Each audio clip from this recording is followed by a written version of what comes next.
Hola, bienvenidos una vez más a Relatos en la Ventana. Hoy leeremos a la autora argentina Marina Clos. Ella es una escritora muy joven, tiene apenas 33 años en este momento, nació en 1990. La particularidad dentro de la literatura argentina es que ella es una autora del nordeste del país, de la provincia de Misiones, y que aporta, por lo tanto, una visión más del mundo del ámbito rural, que no tanto la urbana y cosmopolita de Buenos Aires, a la literatura argentina, algo que ya con anterioridad han hecho otros tantos autores, ¿no? Como por ejemplo Selva Almada o Federico Falco recientemente.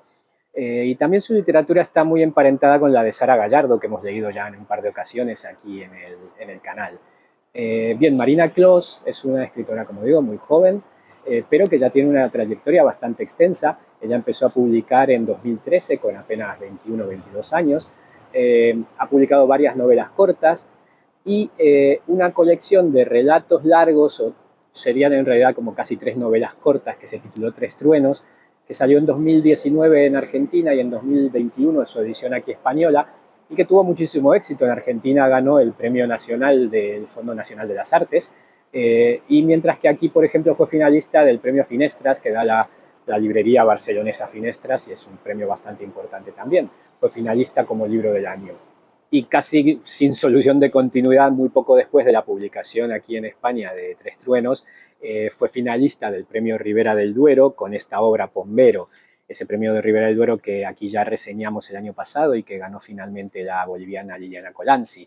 Entonces, Pombero es un nuevo libro, acaba de salir aquí en España hace muy poquito tiempo, y seguramente en breve estará también en las librerías argentinas, ya que Páginas de Espuma, la editorial que lo publica, pues también suele presentar sus libros allí en el país argentino, que sabemos que nos siguen muchos argentinos en el canal, así que yo os voy a dar una pequeña muestra, que es uno de los cuentos de este libro, para que seguramente vosotros podáis en breve encontrar el libro Pombero en vuestras librerías y continuar leyendo, porque seguramente os va a interesar. Bien, pues entonces he elegido de este libro Pombero el segundo cuento, titulado No sería Dunca. A Dunca la eligió un señor. La vio cuando ella lavaba la ropa. En sus manos bailaba la espuma. El agua alrededor de sus tobillos se movía lenta y roja. El señor pidió para casarse y los padres otorgaron. ¿Por qué dijeron sí? El señor les había ayudado mucho a instalarse en el pueblo y a conseguir cosas. La vida era imposiblemente dura. Los padres reflexionaron. Les pareció que el señor les había ayudado tanto que de ninguna manera podían negarse. Dunca pasó a ser la señora de Clade. Tenía 13 años. No quiso dejar la escuela. Por un tiempo dijo poder ser alumna y esposa. La traía el esposo, a caballo. La dejaba en la puerta y la besaba como a una fresa. La dejaba roja, como a una manzana, en la escalera. Dunca se ponía un pañuelo alrededor del cuello para taparse la cara hasta los ojos. No quería que la vieran roja de vergüenza, de modo que entraba a la clase vestida de polizonte. Quería que las demás niñas no pensaran en nada. Quería que se olvidasen de que ella era Dunca, la mujer de alguien. Cuando las otras se reían, ella se reía más profundo y bajo, como si no pudiese disimular que en el alma tenía algo raro. En la risa se percibía algo, pero por descuido. En el aula un varón la llamaba la señora de Clade, pero ella se daba vuelta y no quería responder. Toda vez que estallaba una risa, Dunca se quedaba quieta y prestaba atención. ¿Se estaban riendo de ella? Trataba de escuchar mejor. La risa de los otros le resultaba siempre cercana. Era como si saliera de entre los demás sonidos para venir a buscarla. Cuando Dunca escuchaba una risa se quedaba sentada, con la nuca rígida, apenas alzado el mentón, sin aliento, los ojos un poco torcidos, las orejas paradas. La gran vergüenza de Dunca entre los niños ahora se pasaba a la tercera hora de clases. Cuando llegaba a la escuela estaba rígida como una estaca. Trataba de pensar lo que pensaban los otros y quería disimular entre ellos su cuerpo de mujer. Pero luego era otra vez Dunca, alegre y vivaz, tiraba un bollo de papel con encanto y furia. Se defendía riendo y empujaba gritando. Se sentaba a conversar con las niñas en las dos últimas hileras de sillas e inventaba secretos para contarles. Cuando se acercaba otra vez la hora de salida, el corazón de Dunca se volvía extraño y pesado. A las 5 estaba don Clade en la puerta, esperando a su mujer para subirla al caballo. Ahí está, se rozaban con el codo las otras niñas mirando por la ventana. Se parece a un papá. Dunca miraba al piso. Pronto estaba otra vez, clavada en la silla, tonta de vergüenza y de añoranza. «No quiero salir», le dijo alguna vez a alguien. «Ya cierran la escuela, no hay más clases». Agarraba la mano de alguien y llegaba así hasta la puerta. Después la soltaba y bajaba la escalera con el pañuelo en la cara, roja, como un polizonte. «Dunca», le quitaba el pañuelo el marido, la besaba en la boca y la alzaba para llevarla. Ella no podía decir una palabra, se quedaba en el caballo, en su conmoción. Las demás salían caminando por detrás y se dispersaban. Iban riéndose de Dunca y de otras cosas. El cielo atardeciendo parecía un espejismo. La veían cabalgar alejándose y decían: «¿Por qué se casó?». Respondía una informada: «Por agradecimiento de los padres». Dunca iba a tratar de terminar el secundario. Era una idea de don Clade, que la amaba. A los padres no les pareció pertinente, pero don Clade insistió. «No va a encontrar tiempo para todo», dijeron ellos. «Yo voy a darle tiempo», dijo el marido. Sin embargo, Dunca en la escuela se sentía sola. Quería besar a otros chicos, tirarlos a hacer el amor en el suelo. Aunque todavía ellos no sabían nada. Quizás solamente alguno. Mandó una carta al que creyó que sabía. Se encontraron en un lugar y él estaba tan despavorido que ella sintió compasión y al principio dejó que él la mirara por debajo de la ropa sin pedirle nada a cambio. El varón se sentía débil e inseguro. Dunca no lo esquivaba, estaba fija y se dejaba correr la ropa de un lado a otro. «¿Qué puedo hacer ahora, Dunca? ¿No sabes?» «No sé si puedo. No me va a doler». Él pudo, y vio que aunque Dunca había disimulado, también estaba ávida. No asustada, no se acordó ni por un minuto del marido, sino desesperada de saber cómo era de quedar debajo de un niño de su tamaño. Dunca pensaba en el amor temblando, el amor de un muchacho por una muchacha, y soñaba que se casaba, esa tarde, otra vez, entre las plantas. Una boda de pajaritos. Ella se abrazaba con el varón como si fueran dos hermanos. Su velo era de hojas vivas y duras, su bordado era de saltamontes, su ropa interior era de escarabajos. Quería romper a reír para toda la vida con ese varón. No tenía ni siquiera olor a hombre. «Dunca», él la despertó, «es mejor que nos vayamos». Y la juntó del suelo lo mejor que pudo. Le ayudó a ponerse la ropa limpia, el guardapolvos. Ella una y otra vez lo besaba, pero él ahora estaba como vencido y hasta molesto. Otras veces se vieron, en el pasto, entre los sapos, saltando de alegría, el uno sobre la otra. Sus miembros livianos se divirtieron. Además, Dunca tuvo paciencia y el varón finalmente aprendió. En la escuela ella no era otra, era la misma, solo que feliz. No era la Dunca callada y altiva, era de nuevo la niña. Llegaba y jugaba a la guerra con alguien, escribía su nombre en los rincones. Sentía que hacer el amor ahora no era más que una curiosidad. Un juego entre dos personas, aprendido por instinto, en una hora de insaciedad. El varón se alejaba de ella en las horas de clase porque le tenía una especie de recelo. Lejos de ella apenas la miraba, y si la amaba en silencio, como aman los niños a las niñas, con vulgaridad y destrato, manteniéndola a distancia, admirándola, pero también desconociéndola. No la llamaba ni se acercaba a admirarla. Dunca tampoco. Sentía vergüenza de jugar con él a otra cosa. Parecía que hicieran lo que hicieran, ambos ya se conocían demasiado.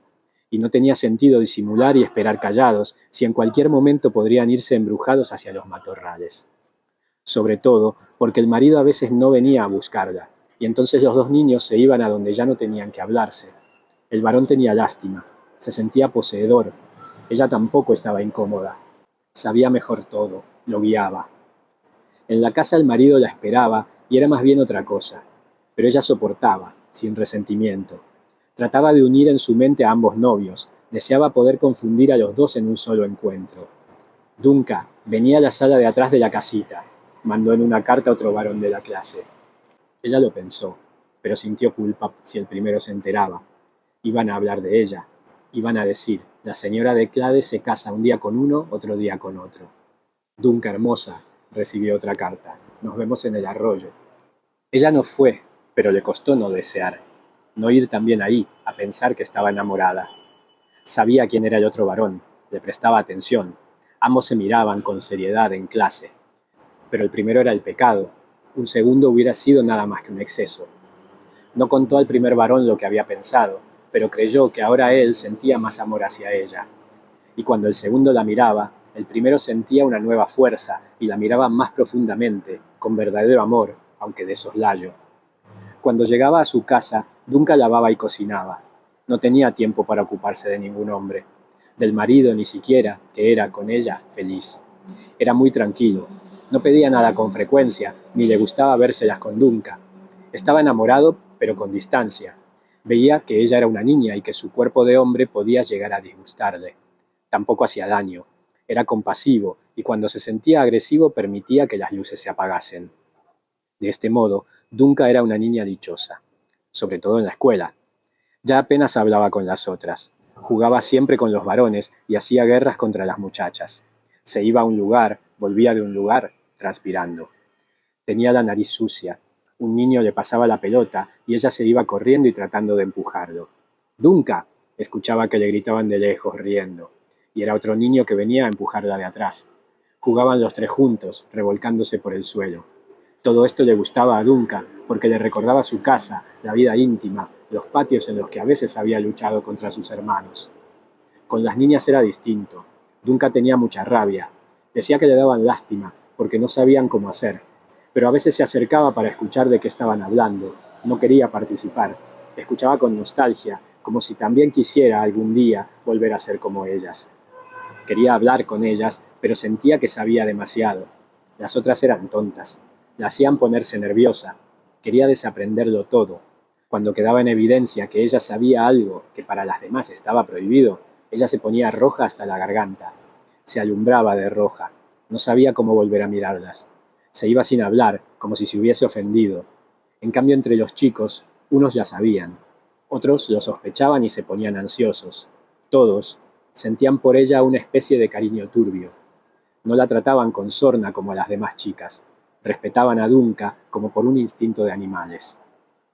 Dunca se retiraba a jugar con ellos en las plantas. Sin embargo, entre todos los varones, ella seguía siendo únicamente del primero. Aunque se acercaba a los otros y sentía de pronto cómo la ceñían con sus hombros, solo el primero la hacía sentir un calor bochornoso, una verdadera enfermedad de amor. Empezaba con desprecio de sí misma, compensado además por la tranquilidad de ser de él. Se encontraban hasta 2 veces por día, conociéndose tan bien que no necesitaban más que un instante para descubrir el modo. De forma que los varones volvieron pronto a decirle simplemente Dunca, y solo algunas de las chicas siguieron llamándola, riendo, señora de Clade. También se hizo costumbre ver al marido en el caballo a la salida de clase. Ya no divertía a nadie saber que entre las nenas había una mujer casada. Y era cierto que el amor juvenil la mejoraba. Dunca se hacía bonita como un sable, se hacía delgada, pero carnosa en ciertos lugares, no como las demás chicas, que aún eran como tablas. Los ojos de Dunca parecían puntas, pinchaban como puñales. La sonrisa de Dunca era amable, ya no infantil, sino confusa y femenina. Cuando hablaba sabía disimular e insinuar cosas. Se quitaba el pelo de la cara. Todos los varones la miraban con ánimos. Las chicas ya casi no la soportaban. Recibía cartas, cartas, cartas, de enamorados o fantasiosos o de indecisos, sin propuestas de ninguna cosa, solo con las palabras Dunca hermosa y el lugar en el que podían encontrarse. Resistió todas las cartas, aunque la enorgullecieron y halagaron. Una vez fue sin querer al lugar al que la estaban esperando y se encontró con un varón del cual se tuvo que desprender agresivamente. En todo era hábil, sabía cómo manejar las situaciones, tenía paciencia, aptitud, amabilidad. Solo junto al primer varón, Dunca se volvía tonta y torpe. Era por el amor. Pensaba en que alguna vez él mismo querría casarse y tendría que dirigir su mirada hacia otra parte, porque ella ya estaba usada. Una vez escuchó en los pasillos que los varones festejaban. «Está de novio el señor de la señora de Clade», y vitoreaban a las carcajadas. Dunca pensó que no hacía falta decir nada a nadie, solo avisarle a él que las demás muchachas eran tontas y que no podían hacer nada. Un año como mínimo tendría él que aprender a esperar. Ella en cambio estaba ahí, confusa pero lista. Aunque tampoco sentía que hiciese demasiada falta preocuparse. Hablaría con él, se decía, tarde o temprano. Al principio él no quiso hablar, no vino a la cita, al lugar. Después no la miró más. Después se impacientó y acordaron una cita y se juntaron, pero solo hicieron el amor como animales. Ella comenzó a averiguar a sus espaldas. Él estaba de novio.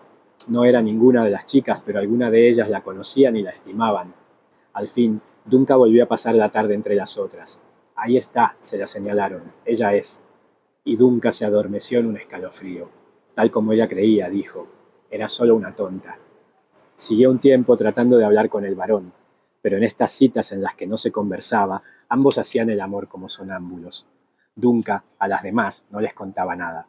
No quería explicar la diferencia entre ellas y una mujer. No quería decirles, porque no quería asustarlas. A veces le daban un poco de lástima, a veces, en verdad, envidia. Los hombres son así, empezaba a decir por imitación de las otras. Pero el corazón de Duncan no entendía nada, no veía qué estaba pasando. Miraba hacia las chicas y le parecían indefensas y castas, poco interesantes. No entendía por qué ahora también ellas tenían que participar en esos juegos. Ustedes ahora sienten algo, pero todavía no hacen nada. ¿Qué pueden saber? En los tiempos del amor sonámbulo, el varón llegaba al lugar de la cita con las manos en los bolsillos, contrariado. Ella estaba desde antes esperándolo, pero él no la tocaba, sino que aguardaba a que ella se corriese la ropa para un lado y se apoyase contra una pared. Esperaba a que ella lo llamase y le dijese cuándo. Sonámbulo, era él el que comenzaba. Sonámbula, ella no podía decir que no. Le faltaba costumbre. Le parecía amor mientras estaba disfrutando. Después, lo mismo que antes, alguna clase de afecto fúnebre. La boca bostezaba y se cerraba. De pronto ya no tenía prisa y se quedaba en silencio. Sabía que no eran felices, pero prefería que fuera así, a tener que quejarse de algo. En la casa el marido era muy amable.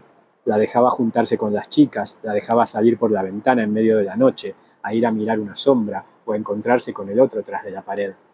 Le daba permiso para salir todas las tardes después de la escuela de paseo con las otras. Solo que ella, apenas el marido se alejaba, se apartaba y caminaba al encuentro del otro. Ahí recibía el mensaje de dónde iban a juntarse y enseguida desaparecía para ir a buscarlo. Hasta que el cuerpo comenzó a cambiarle. Dunca se hinchaba y se sentía mucho más comprensiva y amable, aunque ya no le gustaba tirarse al piso, porque sentía que el áspero y el frío le hacían daño. Se hinchaba y deseaba comer cosas que antes ni siquiera le daban placer. Tenía hambre de peras, de frutillas, un día incluso de aceitunas. Mientras esperaba al varón, en lo profundo de alguna maleza, se la veía comer y comer, sorber una frutilla hasta los dedos. Al final, una maestra se dio cuenta. Fue un día como todos. Dunca estaba sentada, despavorida, en el aula. Había pedido permiso para ir al baño y había vomitado. Luego había vuelto, pero aún se podía oler. ¿Dunca? Estoy enferma. ¿Qué? La maestra hizo llamar al marido para que viniera a buscarla. El marido entró, contento, bueno, entre los niños de la escuela, paternal, triunfante. Que no venga más, sugirió la maestra. Se acercó hasta la oreja del marido y le explicó la situación. No me dijo nada, rugió él, feliz. Metió a Dunca entre sus brazos y se la llevó como si fuera una ropa que no perteneciera a nadie. Con él, en sus brazos. Ella hizo como que tenía arcadas para irse sin decirles a los niños nada. Se moría de vergüenza. Se tapaba la cara. Se mataba de vergüenza entre los que la miraban. Ella era como un cántaro roto. Se le cayó la sangre que la unía, el himen. Eso lo sabían todos. Pero estaba embarazada. Del susto hasta llegó a sangrarle la nariz. De pura vergüenza, se fue con la cara roja, chorreada de sangre, como tapada con un manojo de flores. El marido se la llevó, se alejó, pero no pudo irse. Dunca quiso volver a entrar, porque vio a todas las demás chicas cuchicheando. Sabía de qué estaban hablando. Decidió que quería despedirse. Pidió permiso a la profesora y entró para hablar. Caminó hasta ellas y se agachó entre sus cabezas para que nadie más la escuchara. Nunca hagan el amor. Van a sentir que las cortan con cuchillo. Nunca hagan el amor, les repitió varias veces. Y así se fue, firme, pero sin poder volver. Se subió al caballo del marido y lo abrazó, triste y lista, como si quizá en algún momento esa firmeza le sirviera para algo. Al primer varón no le dijo nada.